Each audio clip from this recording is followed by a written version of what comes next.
Bom dia. Sejam bem-vindos à teleconferência da Apvida referente aos resultados do quarto trimestre de 2020. Estarão presentes os senhores Jorge Pinheiro, diretor-presidente, Maurício Teixeira, diretor vice-presidente financeiro e de Relações com Investidores, e Guilherme Naus, diretor de Relações com Investidores e Sustentabilidade. Informamos que este evento será gravado e que durante a apresentação da empresa, todos os participantes estarão apenas como ouvintes. Em seguida, iniciaremos a sessão de perguntas e respostas, apenas para analistas e investidores, quando mais instruções serão fornecidas. Caso alguém necessite de assistência durante a teleconferência, por favor solicite a ajuda de um operador digitando *0.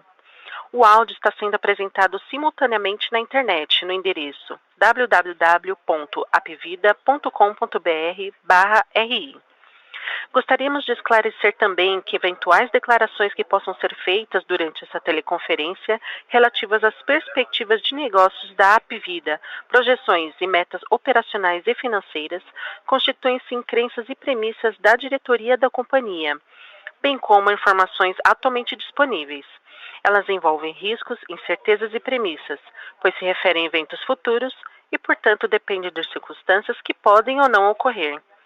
Investidores devem compreender que condições econômicas gerais da indústria e outros fatores operacionais podem afetar o desempenho futuro da Apvida e conduzir a resultados que diferem materialmente daqueles expressos em tais condições futuras.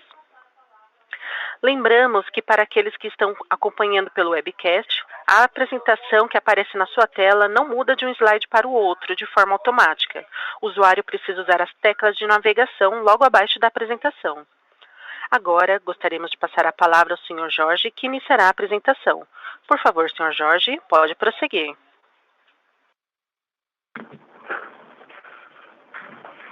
Bem, muito bom dia a todos e muito obrigado por participarem da nossa teleconferência.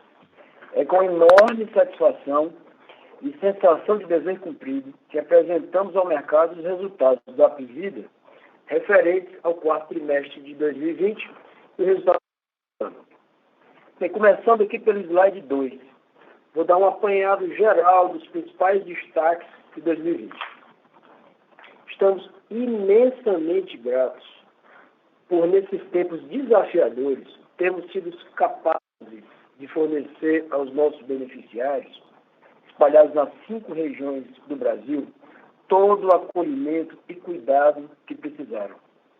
Com a pandemia da Covid-19, trabalhamos unidos para salvar vidas, famílias e histórias.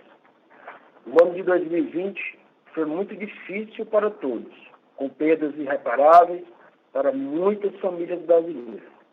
Fizemos de tudo que foi necessário para atravessarmos a pandemia da melhor forma possível e nunca deixamos faltar absolutamente nada para nenhum dos nossos beneficiários. Nos equipamos da melhor forma para o enfrentamento da pandemia. Investimos muito em proteção, medicamentos, equipamentos e logística. Redimensionamos nossa rede de atendimento, abrimos centenas de novos leitos, contratamos mais profissionais. E aqui aproveito e reforço meus agradecimentos a todos os profissionais de saúde que estão na linha de frente e também todos que estão na retaguarda e que, no meio de tantas incertezas, seguiram em frente com muita coragem e abdicação. Somos muito gratos a todos vocês. Fizemos estudos e, com isso, chegamos a abordagens mais eficientes para o tratamento da doença. Disponibilizamos rapidamente uma nova plataforma de teleconsulta, desenvolvida 100% in-house, para atender os beneficiários que apresentassem sintomas da Covid-19. Hoje, já estamos realizando cerca de 70 mil consultas por telemedicina por mês. E, por fim, nos comunicamos com transparência com todos os públicos da companhia, informando as nossas principais ações em comunicados internos, para o mercado e para a sociedade, através de boletins diários divulgados em nossas redes sociais. Fomos incansáveis, pois aqui na Apvida temos um compromisso maior, um compromisso nobre com a vida. Agora, passando para o slide 3, por favor. Aprendemos muito com essa pandemia, mas não deixamos de expandir.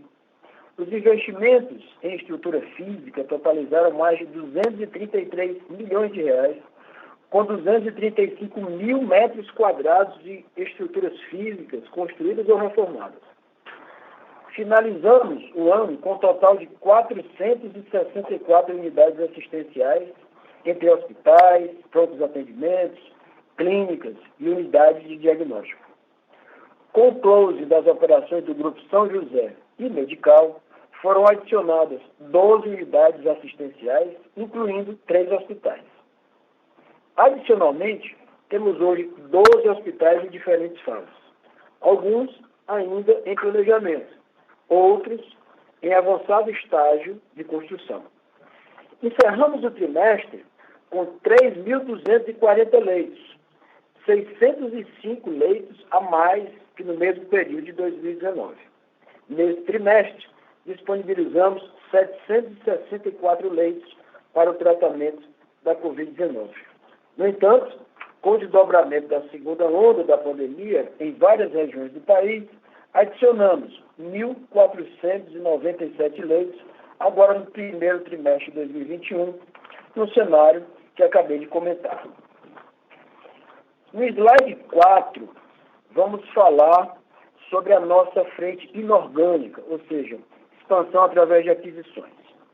Anunciamos 8 novas transações em 2020. A compra do Grupo São José, em São José dos Campos, interior de São Paulo, do Grupo Promed, em Belo Horizonte, do Hospital Nossa Senhora Aparecida e carteiras de clientes das operadoras Samed e Plamed, em Goiás, além da aquisição do Grupo Santa Filomena, em Rio Claro, no interior de São Paulo. Finalmente, em novembro, anunciamos a aquisição da operadora Prêmio Saúde, com carteira de cerca de 125 mil beneficiários, concentrados em Belo Horizonte e Montes Claros, em Minas Gerais, e em Brasília, no Distrito Federal. Também inovamos para acelerar o processo de verticalização, usando novos arranjos de contratação, como o arrendamento do Hospital Sinhá Junqueira, em Ribeirão Preto, e de parte do Hospital Mário Palmério, em Uberaba, no interior das Minas Gerais. Sobre o status das aquisições, no quadro à direita do slide, também seguimos adiantados na integração dos ativos recém-adquiridos, a exemplo da conclusão da incorporação das operadoras e unidades assistenciais pertencentes ao Grupo América em menos de um ano. A segunda etapa de integração do Grupo São Francisco segue conforme nosso cronograma original, com a etapa de implantação de sistemas tendo sido iniciada em fevereiro último. Mais 2 adquiridas já entram na nossa consolidação a partir do quarto TRI de 20. São elas o Medical e o Grupo São José, que já entram no pipeline do processo de integração e captura de sinergias a partir do dia D+1. Permanecemos focados na preparação desses ativos para que se transformem em grandes plataformas regionais de crescimento orgânico e também inorgânico. Agora, no slide 5. Sobre os números financeiros, estamos muito contentes com o desempenho da Apvida ao longo de 2020, em especial nesse quarto trimestre de 2020. Com 271 mil adições líquidas de beneficiários somente no quarto trimestre, ultrapassamos a marca de 6,7 milhões de clientes em planos médicos e odontológicos. Para o ano inteiro, adicionamos 344 mil beneficiários e alcançamos 8,6 bilhões de reais em receita líquida anual, que representa 51,8% de acréscimo, comparando ano contra ano. A sinistralidade caixa do quarto trimestre foi de 59,5%. Um ótimo resultado, já que no quarto TRI tivemos custos adicionais advindos da entrada em operação de novas unidades assistenciais, do maior patamar de sinistro das empresas que adquirimos e ainda pela convivência entre procedimentos eletivos e os atendimentos e internações causados pelo Covid-19. Por outro lado, fomos muito eficientes na adequada gestão das despesas com vendas, atingindo índice de 7,4%, e das despesas administrativas, com índice de 9,1%. Com isso, aumentamos o EBITDA em 63,8% para R$ 2 bilhões no ano. A receita líquida da companhia, no trimestre, atingiu R$ 2,3 bilhões, crescendo 27,3% na comparação com o mesmo trimestre do ano anterior, já considerando a contribuição das aquisições. E o nosso EBITDA cresceu 15,2% e atingiu R$ 431,8 bilhões no quarto tri de 20. Além da expansão, crescemos em inovação e inteligência. Mudanças do lado operacional também marcaram o ano de 2020. Vou citar alguns. Renovamos a nossa marca. Enxergamos a necessidade de adotar uma nova marca corporativa para garantir ainda mais reconhecimento e performance ao nosso negócio. Também alteramos nosso propósito, que passou a ser assegurar acesso à saúde de qualidade para a nossa gente. Esse é o nosso foco. Darmos o nosso melhor para acolher as pessoas com a qualidade que elas merecem. Inauguramos o nosso núcleo técnico operacional na cidade de Recife, Pernambuco. Primeira instalação com essa tecnologia fora da Europa. Com capacidade de processar até 5 milhões de exames por mês, o NTO de Recife irá substituir 18 NTOs regionais e processará cerca de 95% dos exames laboratoriais, aumentando ainda mais nosso nível de verticalização. Implantamos o Octopus, uma plataforma de inteligência artificial que avalia as solicitações médicas, conferindo ao processo de autorização prévia maior qualidade, eficiência e velocidade. Lançamos a nossa nova plataforma de telemedicina, desenvolvida internamente, já citada aqui no início da minha fala. Expandimos nossa experiência digital e fizemos pela primeira vez nossas convenções comerciais online para energizar nosso time de vendas e pós-vendas. Lançamos nossa nova plataforma de vendas 100% digital e online, facilitando a contratação de planos de saúde de forma direta e segura. No quarto trimestre, foi criada a Vice-Presidência de Digital e Inovação, mais um passo para ganharmos velocidade e fortalecermos o nosso novo pilar de inovação, dando continuidade ao nosso pioneirismo na criação, uso e aprimoramento de novas tecnologias. Publicamos em 2020 nosso primeiro relatório anual de sustentabilidade, seguindo as diretrizes da Global Reporting Initiative, a primeira e mais difundida metodologia para a produção de relatórios no Brasil e no mundo. O Apvida foi inserido no FTSE4Good, um dos mais importantes índices internacionais de sustentabilidade, composto de companhias que demonstram fortes práticas ASG. Para reforçar também a preocupação e cuidado com nossos colaboradores, também ficamos felizes em anunciar a nova vice-presidência executiva de Gente, Gestão e Diversidade. Todos esses esforços resultaram, dentre outras coisas, no reconhecimento do ranking da Institutional Investor 2020, maior e mais respeitado ranking de mercado de capitais do mundo, com a Apvida recebendo várias premiações para o setor de saúde na América Latina. Fomos escolhidos como a empresa mais inovadora no segmento de seguros e planos de saúde, e uma das 100 empresas mais inovadoras no Brasil, dentre 3 mil inscritos, recebendo o prêmio UAU de Inovação 2020. Já na edição mais recente do prêmio CONA-REC, fomos reconhecidos como os melhores do setor de relacionamento do Brasil na categoria de saúde. Esse prêmio é o maior reconhecimento de inteligência relacional e engajamento entre os players do mercado de relacionamento com clientes. Outro grande passo importante que foi dado e que vale a pena mencionar separadamente aqui no slide 6. No dia 27 de fevereiro, anunciamos ao mercado uma transação que envolve a potencial combinação de negócios entre a Apivida e o Grupo Notre Dame Intermédica. Gostaria de dizer o quão entusiasmados todos na companhia estamos pelo privilégio de estarmos fazendo parte de um momento histórico na saúde privada do Brasil. Uma combinação de negócios dessa magnitude poderá ser transformacional para a saúde do país.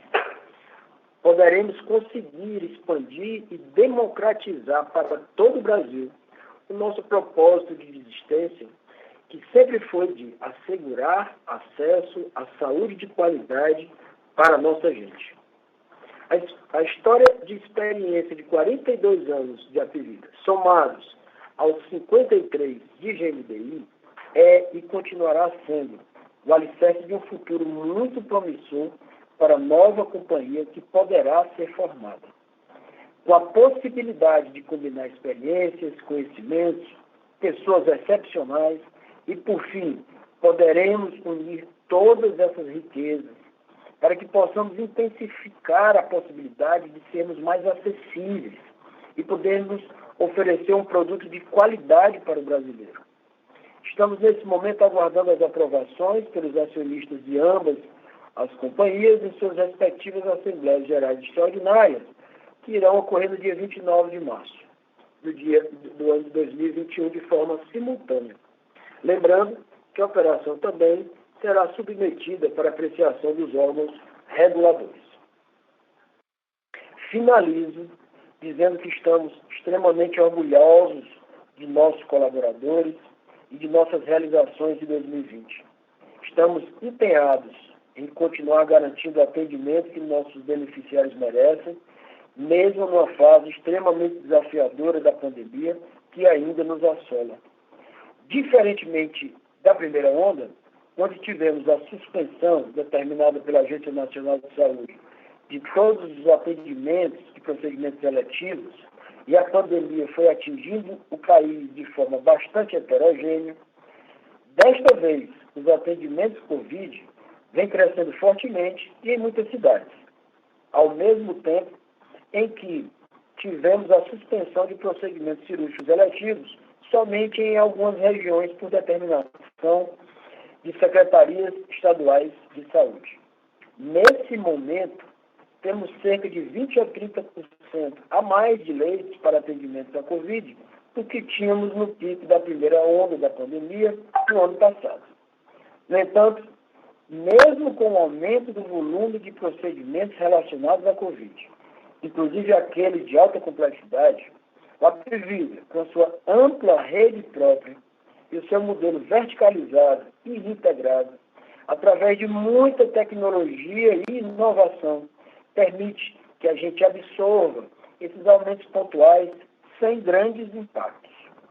Nos últimos dias, nosso país vem ultrapassando volumes históricos da doença. No entanto, estamos vendo algumas cidades já saindo dessa segunda onda, como é o caso de Manaus, por exemplo. Com o avanço da vacinação, estamos esperançosos de que não teremos uma terceira onda. Continuamos firmes, engajados, incansáveis, para prestarmos o serviço que nossos beneficiários merecem. Podem continuar a contar conosco em 2021. Bom, dito isso, gostaria primeiro de dar as boas-vindas para o Maurício Teixeira, nosso novo vice-presidente financeiro e de Relações com Investidores, que veio para fortalecer nossa empresa. Ele vai detalhar um pouco mais os números do trimestre e, na sequência, seguiremos para a sessão de perguntas e respostas. Bem-vindo, Maurício, obrigado. Muito obrigado, Jorge. Bom dia a todos.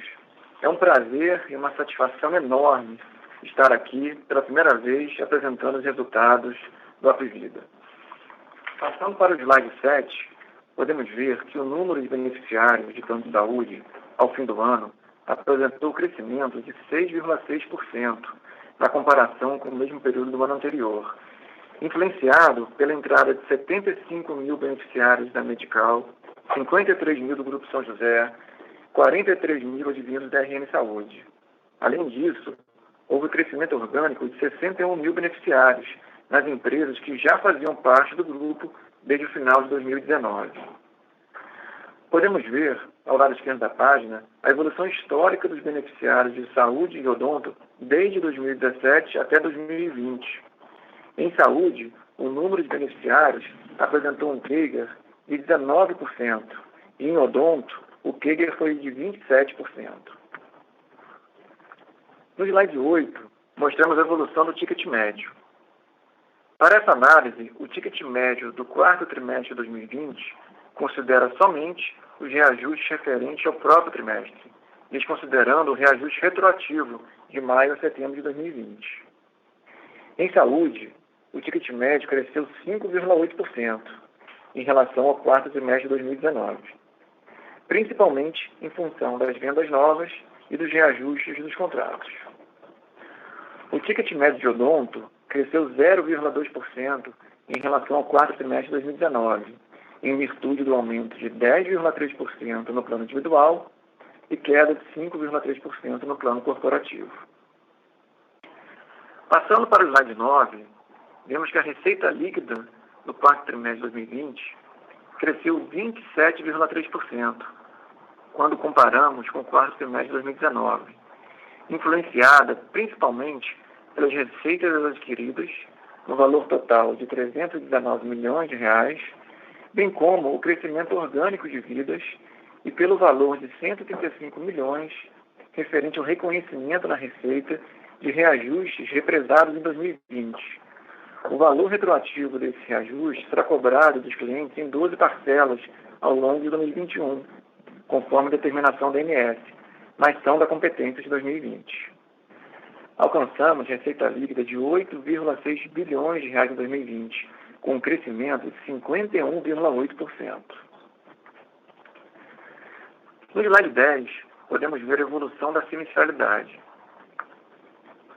A sinistralidade caixa no quarto trimestre de 2020 foi de 59,5%, com um aumento de 2,7 pontos percentuais em relação ao mesmo trimestre de 2019, em virtude do maior patamar de sinistro das empresas adquiridas, São Francisco, América, Medical e São José, e ainda pela convivência entre procedimentos eletivos e os atendimentos e internações causados pela Covid-19.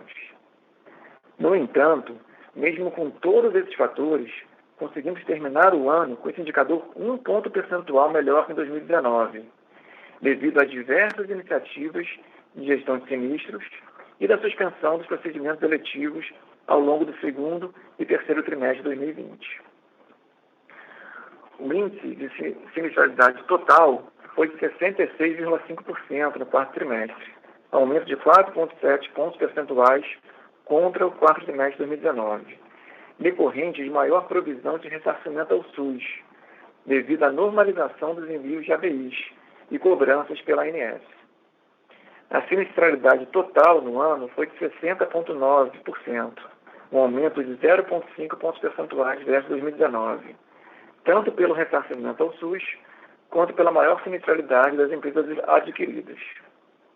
Ao longo do ano de 2021, prosseguiremos com a implementação dos planos de integração, de forma a trazer a sinistralidade das adquiridas para patamares mais próximos ao do Apvida.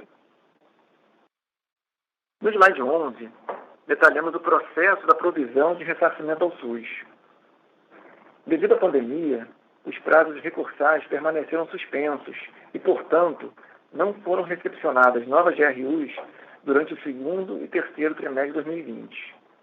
No entanto, ao longo do quarto trimestre, a ANS iniciou a regularização da emissão de novas GRUs, com impacto líquido de 106,5 milhões na provisão. Durante o quarto trimestre, foram recebidos ainda 2 novos lotes de ABIs. Por conta da aceleração do envio de GRUs e alteração no percentual do histórico de cobrança enviado pela ANS, houve mais reversões que constituições de provisão de ABI, mesmo com o recebimento das novas, com impacto líquido positivo de 16 milhões. A expectativa é de que a ANS tenha regularizado o fluxo de envios de cobrança de GRU. e que, a partir de agora, o processo passa a fluir dentro da normalidade, sem expectativa de oscilações relevantes nessa rúbrica. No slide 12, temos um gráfico novo para mostrar que a relevância do valor da provisão de ressarcimento SUS vem caindo em relação ao sinistro total da companhia. Foi calculado usando o valor da ABI dividido pelo trimestre ao qual o ABI faz referência. A queda sequencial nesse índice mostra o resultado das iniciativas de redução dos sinistros oriundos do SUS. No slide 13, temos as nossas despesas operacionais, que apresentaram uma significativa redução, tanto no trimestre como principalmente no ano de 2020. O índice de despesas de vendas foi de 7,4% no quarto trimestre e de 7,8% no ano de 2020, uma redução de 0,8 pontos percentuais e 1,4 ponto percentual na comparação com os mesmos períodos do ano anterior. A redução do índice é justificada principalmente pela alavancagem operacional, com maior receita nos períodos e perda de representatividade de algumas contas. Adicionalmente, as empresas recém-adquiridas operam com índice de despesas de vendas menor que o da Apvida. O índice de despesas administrativas foi de 9,1% no quarto trimestre e de 9,6% no ano, redução de 1,5 ponto percentual e 0,6 pontos percentuais na comparação com os mesmos períodos, mostrando o ganho de escala operacional da companhia. No slide 14, apresentamos o EBITDA de 431,8 milhões no quarto trimestre de 2020 e mais de 2 bilhões de reais no ano, representando crescimentos de 15% e 64% em relação aos períodos do ano anterior. A margem de EBITDA no quarto trimestre foi de 19% e no ano foi de 23,6%, uma redução de 2 pontos percentuais no quarto tri, mas um aumento de 1,7 pontos percentuais no ano de 2020. O lucro líquido totalizou 94 milhões no quarto trimestre de 2020 e 785 milhões no ano, impactado por itens não caixa, como aumento na depreciação e amortização. Expurgando-se o efeito da amortização não caixa da mais-valia das empresas adquiridas, o lucro líquido foi de 281 milhões no quarto trimestre e de 1,3 bilhão de reais no ano de 2020, o que representa um crescimento anual de 41,8%. No último slide, podemos ver que o fluxo de caixa ex-aquisições foi de 341,6 milhões no quarto trimestre. Já em 2020, o fluxo de caixa livre ex-aquisições foi de 1 bilhão 513 milhões de reais, o que representou um aumento de 52,3% em relação a 2019, devido ao maior EBITDA e manutenção da forte conversão de caixa. Essa geração foi praticamente suficiente para suportar todas as aquisições de 2020. Continuamos firmes no nosso propósito de oferecer acesso à saúde de qualidade para a nossa gente e de gerar valor para os nossos acionistas. Ficamos agora à disposição para a sessão de perguntas e respostas. Obrigada. Iniciaremos agora a sessão de perguntas e respostas, apenas para investidores e analistas. Caso haja alguma pergunta, por favor digitem *1. Se a sua pergunta for respondida, você pode sair da fila digitando *2. As perguntas serão atendidas na ordem em que forem recebidas. Solicitamos a gentileza de tirarem o fone do gancho ao efetuarem a pergunta. Dessa forma, uma ótima qualidade de som será oferecida. Por favor, aguarde enquanto coletamos as perguntas. A nossa primeira pergunta vem do senhor Ian Seskin, do Banco BTG Pactual. Bom dia, Jorge, Maurício, Guilherme. Bom dia, pessoal. São duas perguntas aqui do nosso lado, tá? Relacionadas ao status de Covid hoje dentro da rede. Primeiro, a gente queria saber se vocês poderiam dar alguma noção de representatividade de Covid no sinistro reportado da companhia ali dentro do quarto trimestre, tá? E a segunda é o seguinte, a gente queria saber se vocês poderiam dar mais cor sobre esse status de frequência durante o primeiro trimestre de 2021. Eu acho que vocês foram muito claros nas informações que deram, né? A gente sabe aí que a pandemia ela se intensificou desde o final do ano passado, mas assim mesmo como vocês falaram, a gente já tem algumas praças onde essa segunda onda já está passando. A gente tem também outras praças onde os procedimentos eletivos estão sendo novamente postergados. Eu queria entender mais ou menos como que o mix desses movimentos devem se relacionar ali para o primeiro trimestre, né? Se a gente vai estar vendo uma frequência parecida com o que a gente viu ali no final do ano passado, ou se, enfim, pode surpreender de alguma forma. Ok? Obrigado. Oi, Ian, muito obrigado pela tua pergunta. Assim, deixa eu tentar fazer um apanhado geral, né? Eu acho que a gente acaba sendo um player privilegiado no sentido de entendermos o comportamento dessa doença no país todo, já que a gente, imagino que seja a única operadora que tenha rede própria, hospitais próprios em todo o país, né? Em todas as regiões, nas 5 regiões brasileiras com operações, incluindo hospitais.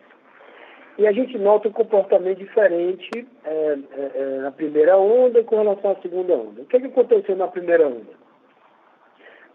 A pandemia ela atingiu as cidades, as regiões, em tempos diferentes na primeira onda. E até chegou a não atingir algumas regiões, como foi o caso da região do Sul, que não foi tão duramente atingida como outras, como a Nordeste, o próprio Norte, nessa primeira onda. A agência, naquela época, determinou a suspensão de todos os procedimentos eletivos. E aqui falo de consultas eletivas, exames eletivos e cirurgias eletivas. Essa decisão fez com que ajudasse os resultados das empresas do segundo e terceiro TRI, que era algo muito novo. E, em função disso, a agência tomou essa determinação e ajudou com que as empresas atendessem e se preparassem para fazer frente àquela primeira onda, que ela atingiu as regiões de maneira não homogênea, em tempos diferentes. Algumas cidades foram atingidas, outras não, mas em tempos diferentes. Essa segunda onda, ela traz alguns outros desafios. O primeiro deles é o entendimento de que essa variante do vírus, que aparentemente veio do norte, ela tem o maior poder de contágio e ela atinge pacientes com gravidade de perfis mais jovens. E mais uma coisa é que ela acabou atingindo as regiões no Brasil como um todo de maneira mais uniforme, diferentemente da primeira onda, que atingiu em tempos bem diferentes. Agora, qual é a ótima notícia aqui que a gente pode dizer? Como Manaus, e a gente, por ser o líder de planos de saúde no norte, foi a primeira cidade a ser atingida nessa segunda onda, ainda no 4º trimestre, a gente conseguiu, mais uma vez, dentro da nossa rede própria, ampla rede própria, atender, apesar de todas as dificuldades locais que tiveram, a gente já conseguiu atender com todos os esforços e investimentos, dentro da nossa rede própria, todos os usuários, nunca faltando absolutamente nada. Porém, por outro lado, isso nos ajudou a formar, a desenvolver uma matriz, e a gente, depois de ter desenvolvido isso, sabendo quantos leitos vida nós precisaríamos de enfermarias e de UTIs, pensando naquele ambiente de Manaus e projetando para todo o Brasil, a gente acabou se preparando, então, para que, caso o que aconteceu em Manaus acontecesse em todas as regiões que a gente atua, que a gente tivesse plenamente apto a fazer frente a ela. E assim fizemos. A gente conseguiu, de maneira bem precoce, se preparar para isso. A gente comprou mais equipamentos, já que essa segunda onda ela requer um pouco maior de volume de internações, então compramos equipamentos, as medicações, etc., e preparamos nossas estruturas para que a gente vivesse essa segunda onda agora, que ela, como eu estou falando, ela atinge de maneira um pouco mais homogênea o país todo. Nossa rede própria, ela tem conseguido atender com muita satisfação os nossos usuários, dado que ela é ampla e nós temos muita flexibilidade e por já estarmos preparados para essa segunda onda. Diferentemente da primeira onda, nesse momento agora, só estamos com cirurgias eletivas suspensas. As consultas eletivas e os exames eletivos estão transcorrendo normalmente. Agora, uma outra coisa bem interessante que a gente gostaria de ressaltar é que a gente já vê, como foi o caso de Manaus, que essa segunda onda parece já ter se desenhado, voltando a ter níveis de novos casos ao basal, e a gente já vê algumas outras cidades importantes, como na nossa experiência, como Goiânia, como Fortaleza, como Salvador, que já perdem o volume de casos novos entrantes, né? A gente ainda vê com preocupações o interior de São Paulo, Recife e algumas outras praças. E, por fim, eu acho que a grande beleza e a fortaleza desse nosso modelo, que por sermos a operadora talvez mais verticalizada do mundo, a gente consiga absorver com menos impactos, aumentos em frequência de sinistralidade. Veja que nesse quarto trimestre nós tivemos a entrada de 1.200.000 novas vidas, frutos de aquisições, se comparado com o mesmo período anterior. Essas vidas, elas vieram com sinistralidades que variavam entre 70% e 90% das empresas onde operavam.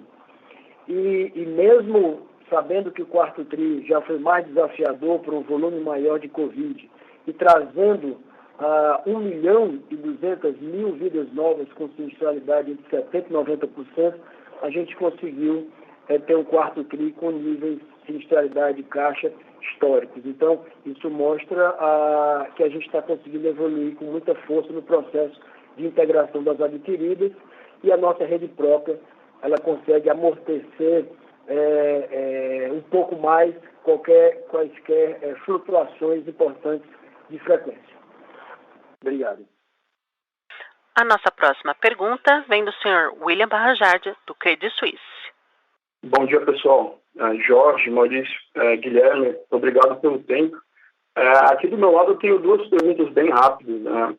A primeira é como que vocês estão vendo as perspectivas comerciais para frente, né? Como é que vocês estão vendo, imaginam o crescimento orgânico?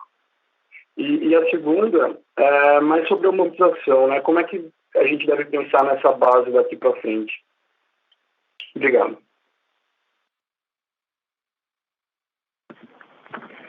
Bem, William, muito obrigado pela tua pergunta.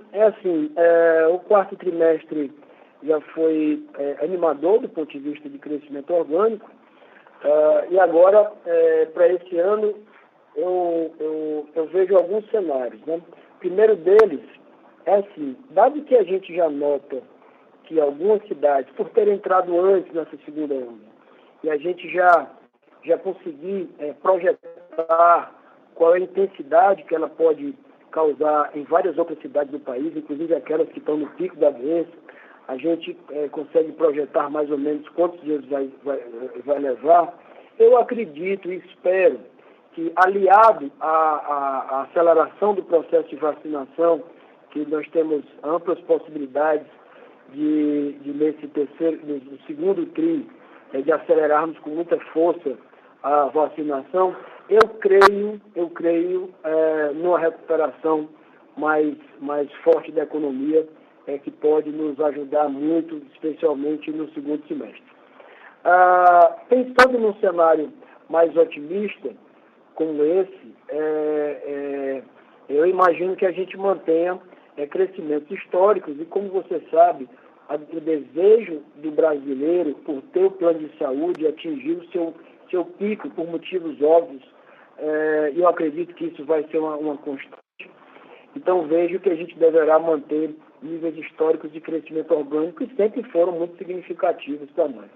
No entanto, avaliando num cenário, por outro lado, mais desafiador, que a gente vem a ter que conviver com essa pandemia por mais tempo e que a economia não reaja da maneira que todos esperamos, a empresa vai continuar ganhando share, como tem feito também, como foi provado em outros tempos mais desafiadores na economia que nós já vivemos. Então para quaisquer cenários, a gente está preparado para, por um lado, ganhar share, por outro lado, aumentar a penetração de planos de saúde no Brasil. Lembro que a crise econômica desses últimos anos tirou 3 milhões de usuários do mercado privado, que foram para o mercado público, e que eu tenho certeza que estão ávidos para voltar e qualquer retomada da economia fará com que a gente possa ter um incremento em número de vidas.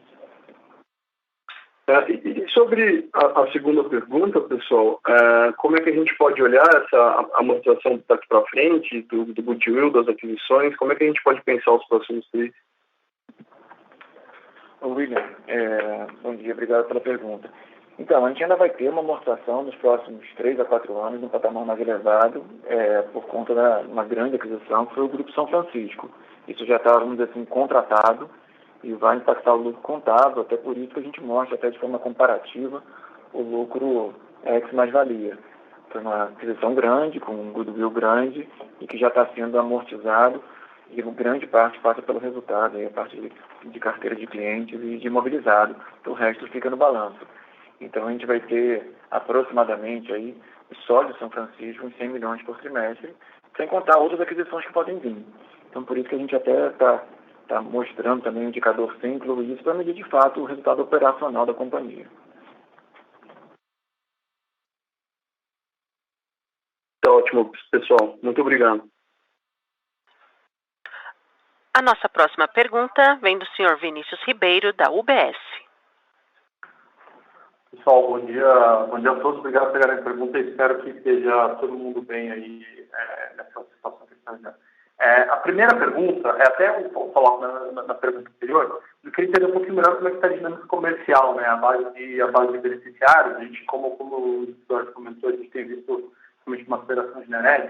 E a gente pudesse fazer 2 cortes aqui nessa dinâmica. Então, primeiro, eu queria entender como é que está essa dinâmica operacional nas operações legadas, né? Então, qual é a estratégia de preço para essas praças e como é que está a dinâmica nesse momento, tanto de demanda quanto de competição.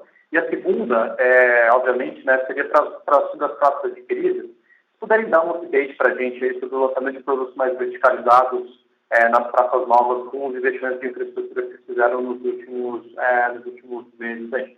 A segunda pergunta é um pouco sobre o SUS, né? A gente, acho que a dinâmica contábil acho que está relativamente clara. Agora eu queria entender um pouco, vocês comentaram que tem uma série de iniciativas sendo feitas para diminuir a exposição a essa parte do Estado. Queria detalhar um pouquinho melhor que tipo de iniciativa vocês têm tomado, que tipo de medidas a gente pode esperar para ver se essa métrica aí reduzindo cada vez mais. Obrigado. Oi, Vinícius, muito obrigado. O áudio não estava muito bom aqui, só para ter certeza. A sua pergunta, a primeira pergunta, com relação a estratégias comerciais, não só no pedido e como é adquirido. Só me confirma, é isso? Que o áudio é isso mesmo, Jorge. É só se pudesse fazer um corte de como é que está a dinâmica nas praças legadas de competição, de demanda e por aí vai, e um update sobre as praças novas com relação a produtos mais verticalizados, né, depois da integração e da estruturação da infraestrutura nessas praças. Legal, o áudio ficou melhor agora. Bem, com relação a crescimento, eu acho que é um pouco mais do mesmo. A gente notou nesse quarto trimestre um crescimento pulverizado, tanto vindo de varejo como também de corporativo. No ambiente mais desafiador, olhando um pouco para frente, se a economia não deslanchar, eu vejo muita possibilidade de crescimento, principalmente dos canais corporativos, que continuam continuam lançando novos bids e é sempre uma oportunidade para a gente levar o nosso produto de muita qualidade e também de muita previsibilidade, né? Isso tem atraído cada vez mais clientes que ficam e permanecem por muito tempo conosco, né? Já no ambiente um pouco mais otimista, eu acredito muito em crescimento dos canais varejo e também já do lado corporativo, as empresas recontratando. Vejam que foram muitas as empresas que diminuíram seus quadros laborais e as empresas recontratando, a gente vai ter uma demanda contratada já comissionada, já paga, ou seja, muito mais barata, que vai permitir um crescimento mais forte, né? Então eu vejo essa mesma dinâmica nas 5 regiões. Em adquiridas, na medida em que a gente consegue implementar um modelo que se aproxime mais do nosso, eu falo do incremento de verticalização, estamos fazendo isso em todas as adquiridas.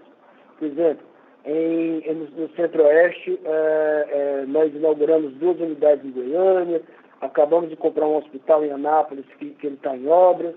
Lá no interior de São Paulo tem 3 hospitais em construção. Na região Centro-Oeste são várias unidades de pronto atendimento e também hospitais. A gente está ampliando também no Sul, em função de crescimento orgânico. Então, na medida que a gente consegue se aproximar mais do nosso modelo, verticalizando, permitir que a gente controle melhor a qualidade e também mais previsibilidade, a gente com certeza consegue ser muito mais atrativo, muito mais competitivo e vai ganhando mercado. A gente vem notando isso sim, em algumas regiões, algumas com mais intensidade do que outras. Vejo lá as regiões do agribusiness mais resilientes crescendo e as nossas operações nessas regiões têm se destacado muito. Então eu vejo possibilidade de maneira pulverizada em todo o Brasil. Com relação à sua segunda pergunta, ressarcimento ao SUS, eu acho que são vários fatores que a gente tem implementado. O primeiro deles é aumentando a nossa verticalização, ficando cada vez mais próximo com unidades próprias de onde o usuário mora, de onde ele trabalha, ou seja, ampliando cada vez mais acesso com rede própria de muita qualidade, a gente consegue evitar algo que é comum à nossa indústria, que é a ida, isso é para todos os operadores brasileiros, isso em níveis similares, mas a gente vem conseguindo reduzir. Agora, uma prática adicional que a gente tem feito é a identificação ativa de usuários que eventualmente podem estar fazendo qualquer procedimento do SUS, e a gente convida o usuário, manda pegar o usuário, traz para as nossas unidades, ou seja, o ressarcimento ao SUS para nós é um péssimo negócio, porque a gente tem uma eficiência muito grande dentro de casa, a gente consegue não só garantir qualidade, mas dado o nosso volume, nosso poder de compra e a nossa eficiência, a gente consegue ter procedimentos com custos bem atrativos dentro de casa, até porque a tabela de ressarcimento ao SUS ela é indenizatória, então tem um acréscimo de 50% sobre o seu valor. Então a gente tem trabalhado fortemente, a gente sabe onde é que estão os usuários e vem convidando eles ativamente para trazer dentro de casa. Acho que tem sido um trabalho muito virtuoso e tem dado muitos bons resultados. Perfeito, Jorge, claríssimo. Muito obrigado. A nossa próxima pergunta vem do senhor Gustavo Tiseu, do Bradesco. Bom dia, pessoal. Obrigado por ter a minha pergunta. E parabéns pelo resultado, pessoal. São 2 perguntas aqui rápidas. Uma é em relação aos incrementos de vidas das operadoras adquiridas, né? Você teve um incremento ali de 17 mil vidas no último período e teve um coletivo negativo, né? Mas acho que o foco aqui é entender um pouquinho do individual. Se vocês já estão ativamente vendendo individual nessas novas, a gente sempre tem na cabeça que no longo prazo, com a verticalização aumentando, vocês vendem individual. Mas é para ter uma lógica do que pode acontecer com o GMBI, do que eles podem pensar no curto prazo de aumento de individual e o que está ocorrendo nessas adquiridas. E a segunda questão é um pouco mais simples até, é sobre como que estamos vendo as parcelas postergadas estão ocorrendo pagamento agora no primeiro Q de 2021. E principalmente no individual, se está tendo alguma PDD maior, se está tendo alguma dificuldade de cobrar esse pessoal. Eu acho que o coletivo talvez seja mais multi, mas eu queria ter um pouco da visão de você de como está a situação. Obrigado. Gustavo, muito obrigado pelas suas perguntas. Com relação ao plano individual, você sabe que para nós o plano individual é um canal extremamente eficiente. A gente vende esse tipo de produto há mais de 30 anos e ele tem se mostrado ao longo desse período todo ser um dos canais mais rentáveis de todo o nosso portfólio. No entanto, há uma série de cuidados que a gente tem que ter na comercialização desse tipo de produto. Um deles é a verticalização plena. A gente não tolera vender planos individuais onde a gente não tem pleno controle de ambulatório, de internações de baixa, média e alta complexidade. Além disso, tem todo um manejo em relação aos acordos com a rede própria, digo com médicos, sistemas, etc. Ou seja, uma série de cuidados, ferramentas e conhecimentos, assim como também no desenvolvimento do produto, nas características do produto.